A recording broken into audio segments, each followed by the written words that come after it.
guys, it's Cece, and today I am here to do a very special TBR. So I have been slacking of late, and I have not been doing videos exclusively about TBRs for readathons, and I'm really sorry about that. Sometimes they're just hard to fit in, sometimes videos in general are hard to fit in, but it means that people have not been informed of readathons I'm participating in beforehand. So here I am giving you some advanced warning if you would like to participate in this readathon as well. These are the books that I'm going to be reading during the course of Prideathon. So Prideathon is a wonderful group. They are a monthly book club, first of all, on Goodreads, but they are also a biannual readathon that's all focused on reading queer books. There are a number of hosts. I'm going to link everything you need to know about Prideathon down in the description below, but at the very least, if you're participating, be sure to follow their Twitter. Their Twitter is also great to follow for other reasons, like recommendations, discussions on recent LGBTQIA+ books. These are all reasons why you might want to follow Prideathon, but join the Goodreads group, join the discussion and the monthly book club. April is one of Prideathon's months where they are doing a readathon, and it is going to be running from April 2nd until April 8th. And I am going to be participating and trying my absolute hardest to read a whole lot of books. You all probably know already that my reading has been a little bit slower in the year of 2018 so far, but hopefully this will be the motivation I need. I really want to read a lot of wonderful LGBTQIA+ books over this week of Prideathon. So there are a number of challenges, and I have a lot of books to go with every single one of those challenges. I have some options to get me through the week, just in case I'm like, oh, I don't know if I'm in the mood for the thing that I wanted to read before.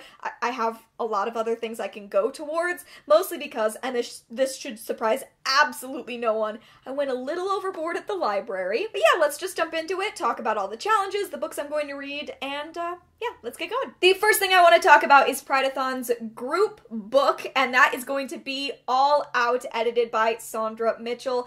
This is a wonderful collection that I have been looking forward to since it was very first announced on Publishers Weekly 2 years ago, I think. So the full title of All Out is All Out, the No Longer Secret Stories of Queer Teens Through the Ages.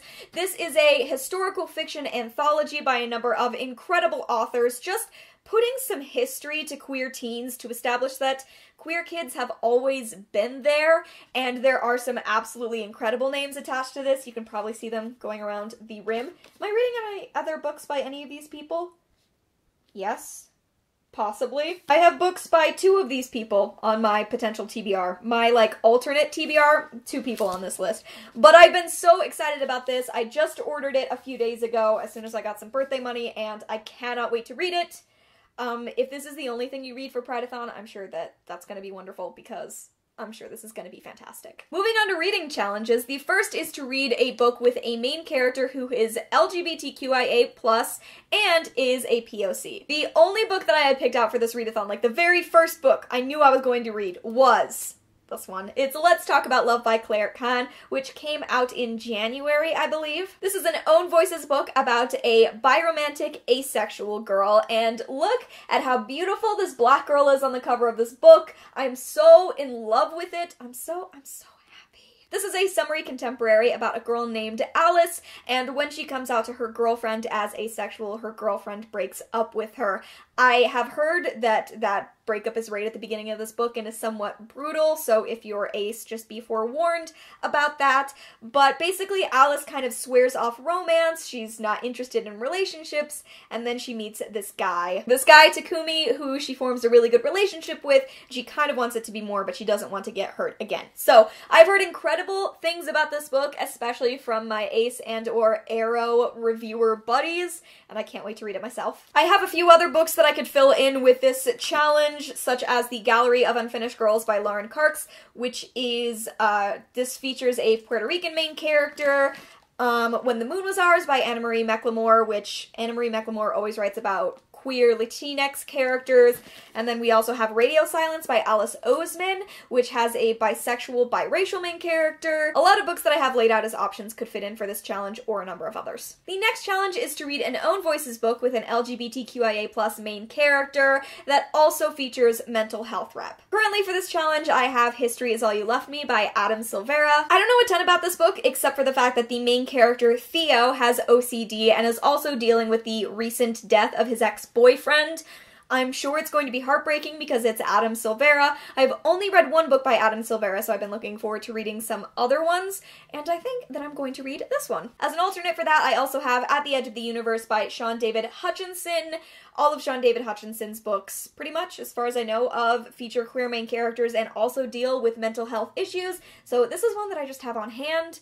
I don't know if this is going to be put into the rotation. I'm pretty sure I'm going to read History Is All You Left Me, but I have this one as well. Challenge 3 is to read an indie-published or self-published book with an LGBTQIA+ main character, and for this I'm going to be reading Chord by Chelsea M. Cameron. I have previously read a book called Style by Chelsea, which was fantastic. I absolutely love Style. It's such excellent, like, lesbian fluff, and I'm really hoping Chord is going to give me kind of the same feelings. Chord, as I understand it, is about two girls who are roommates, I think possibly in college, and they both think they're straight, but then they start to fall for each other.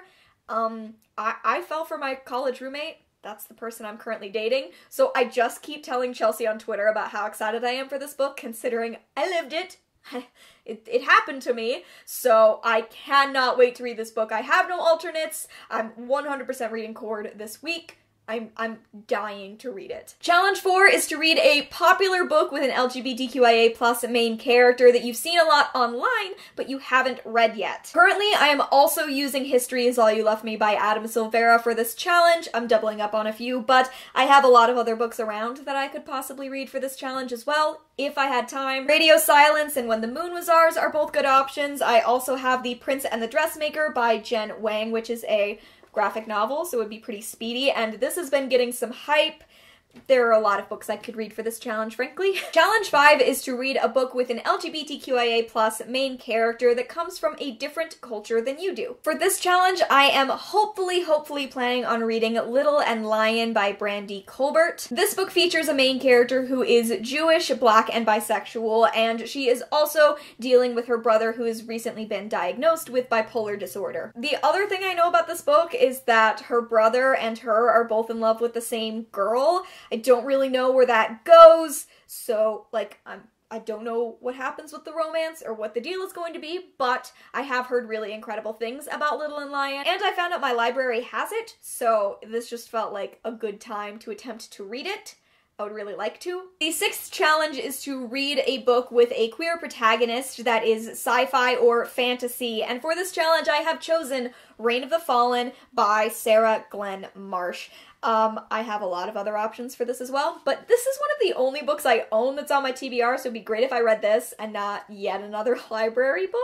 This book is about a main character named Odessa, and she is a necromancer who is basically tasked with bringing the ruling class back to life after they've died. But the thing with reviving the dead is that they have to be shrouded at all times, and if, like, any bit of their skin touches the light, then they kind of become zombies, and all of a sudden it seems like a lot more of these creatures, which are called shades, are invading the kingdom.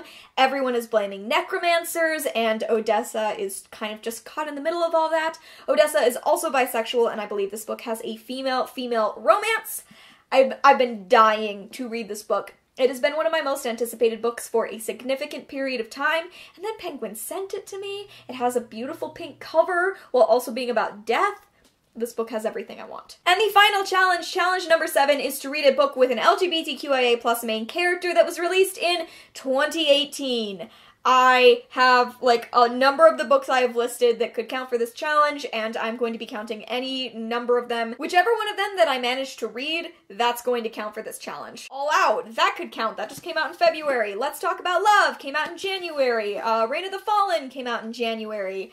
Prince and the Dressmaker also recently came out. I think Chord was released in 2018. Any and all of these are good options, and that I might choose to read for this challenge. That is it. Those are my reading plans for Prideathon April 2018. Are you going to be participating? Let me know down in the comments below. I'm also going to be doing a regular TBR for the month, which is going to be released the same day as my wrap-up as usual. If you are participating in Prideathon, let me know your TBR. I want to hear it. I want to hear some more books, maybe ones I haven't heard of, and I can check those out. Be sure to follow Prideathon on Twitter as well as on Instagram. There are going to be Instagram picture challenges for every single day, and the theme is rainbow. So I'm gonna leave the Twitter thread with all of the challenges, reading and Instagram, down in the description. Check that out.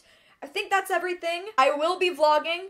I don't know how exciting the vlog will be, but if you're into that, that's gonna happen. And I think that this is where I'm going to leave this video. I hope you enjoyed. I hope that you will be participating in Prideathon, and I will see you in another video very soon. Bye!